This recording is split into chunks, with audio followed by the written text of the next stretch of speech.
One in beautiful Davos. This has been a truly historic week in the United States. 3 days ago, I took the oath of office and we began the golden age of America. The recent presidential election was won by millions of votes, and all seven, every one of them, all seven swing states. It was a massive mandate from the American people like hasn't been seen in many years, and some of the political pundits, even some of my so-called enemies, said it was the most consequential election victory in 129 years. That's quite nice. What the world has witnessed in the past 72 hours is nothing less than a revolution of common sense. Our country will soon be stronger, wealthier, and more united than ever before, and the entire planet will be more peaceful and prosperous as a result of this incredible momentum and what we're doing and going to do. My administration is acting with unprecedented speed to fix the disasters we've inherited from a totally inept group of people and to solve every single crisis facing our country. This begins with confronting the economic chaos caused by the failed policies of the last administration. Over the past 4 years, our government racked up $8 trillion in wasteful deficit spending and inflicted nation-wrecking energy restrictions, crippling regulations, and hidden taxes like never before. The result is the worst inflation crisis in modern history and sky-high interest rates for our citizens and even throughout the world. Food prices and the price of almost every other thing known to mankind went through the roof. President Biden totally lost control of what was going on in our country, but in particular with our high inflation economy and at our border. Because of these ruinous policies, total government spending this year is $1.5 trillion higher than was projected to occur when I left office just 4 years ago. Likewise, the cost of servicing the debt is more than 230% higher than was projected in 2020. The inflation rate we are inheriting remains 50% higher than the historic target. It was the highest inflation probably in the history of our country. That's why from the moment I took office, I've taken rapid action to reverse each and every one of these radical left policies that created this calamity, in particular with immigration, crime, and inflation. On day one, I signed an executive order directing every member of my cabinet to marshal all powers at their disposal to defeat inflation and reduce the cost of daily life. I imposed a federal hiring freeze, a federal regulation freeze, a foreign aid freeze, and I created the new Department of Government Efficiency. I terminated the ridiculous and incredibly wasteful Green New Deal. I call it the Green New Scam. Withdrew from the one-sided Paris Climate Accord and ended the insane and costly electric vehicle mandate. We're going to let people buy the car they want to buy. I declared a national energy emergency, and that's so important, national energy emergency to unlock the liquid gold under our feet and pave the way for rapid approvals of new energy infrastructure. The United States has the largest amount of oil and gas of any country on earth, and we're going to use it. Not only will this reduce the cost of virtually all goods and services, it'll make the United States a manufacturing superpower and the world capital of artificial intelligence and crypto.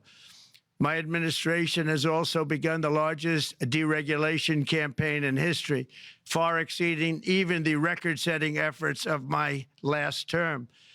In total, the Biden administration imposed $50,000 in additional regulatory costs on the average American household over the last 4 years.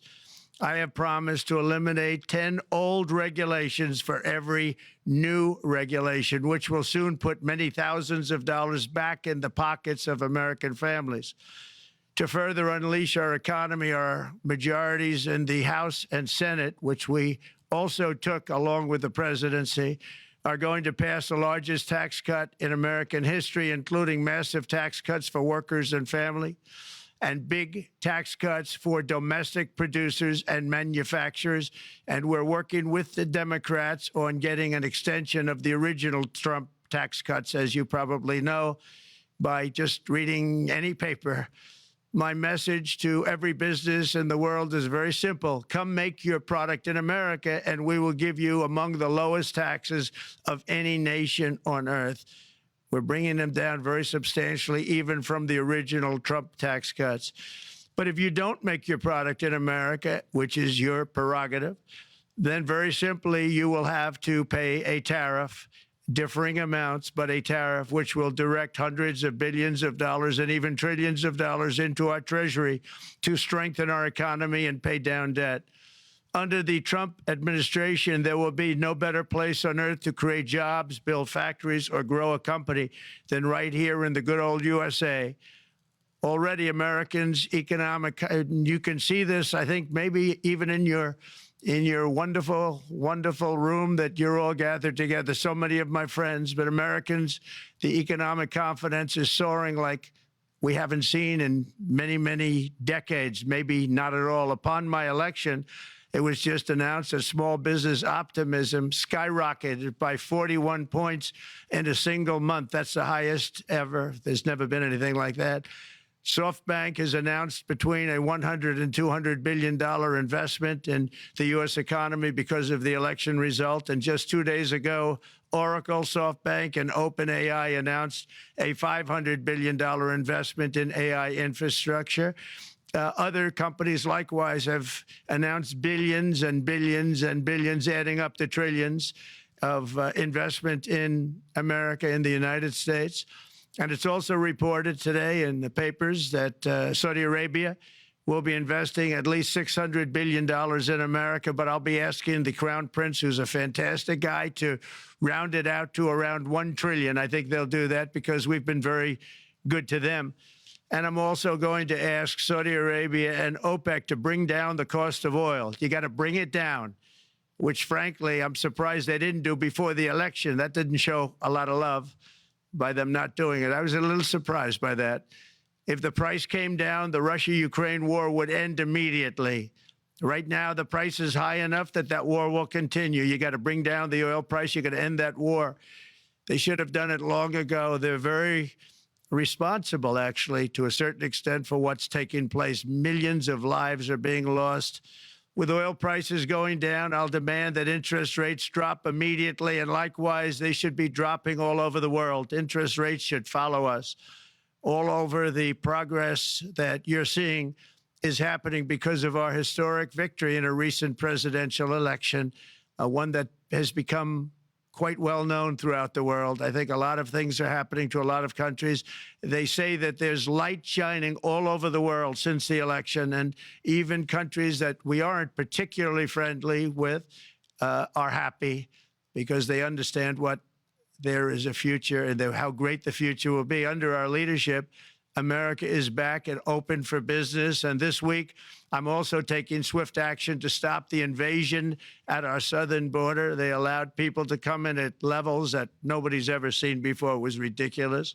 I decided and declared to do, and very, very importantly, a national emergency on our border, immediately halted all entry of illegal border crossers, of which there were many, and began promptly returning the illegal trespassers back to the place from which they came.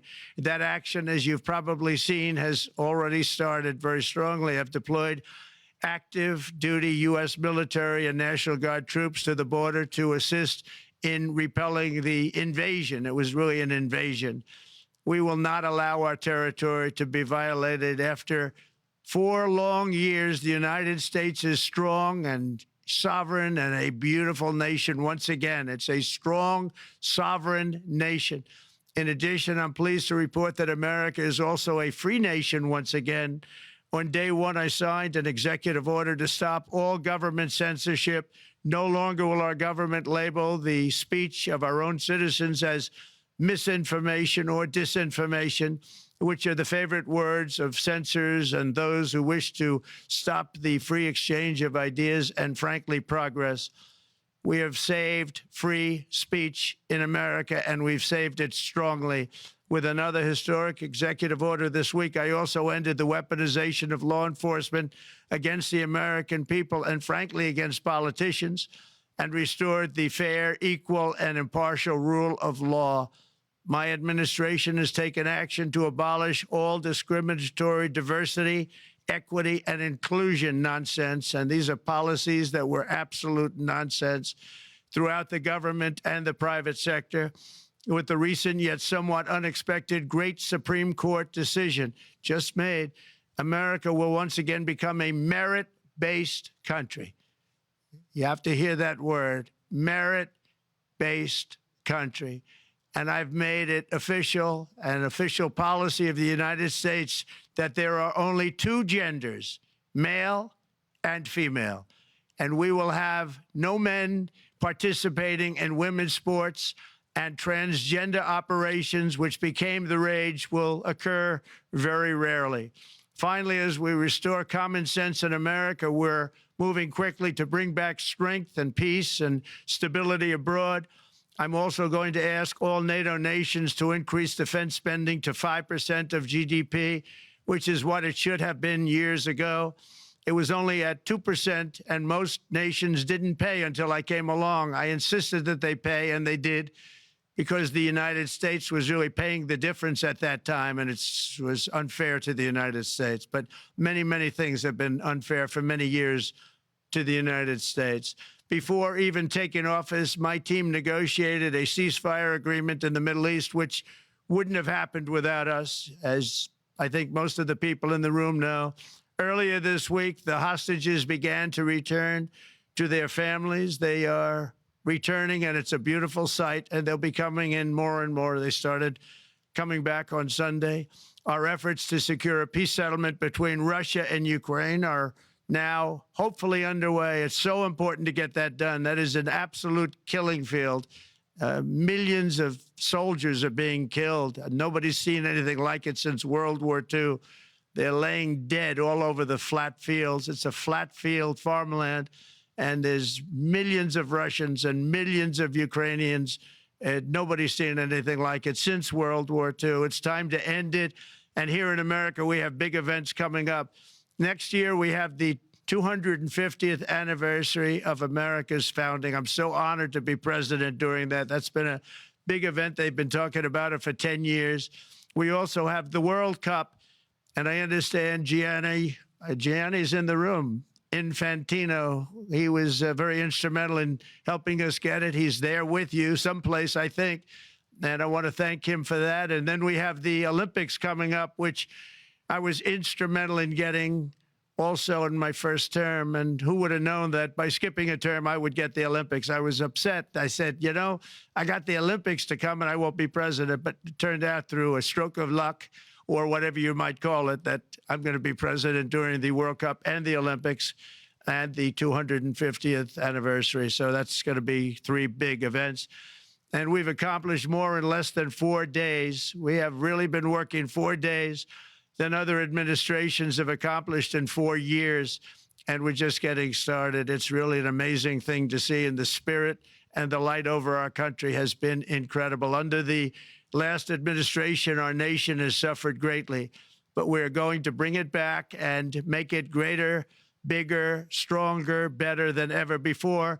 I want to thank everybody for being with you. I would have been there myself, except the inauguration was 2 days ago. I thought it might be a little bit quick to make it the first stop, but we'll get there one day. We hope to get there. But I do appreciate, I heard the audience is fantastic, and many of my friends are in the audience, and I will be taking questions now from some very distinguished people. Thank you all very much.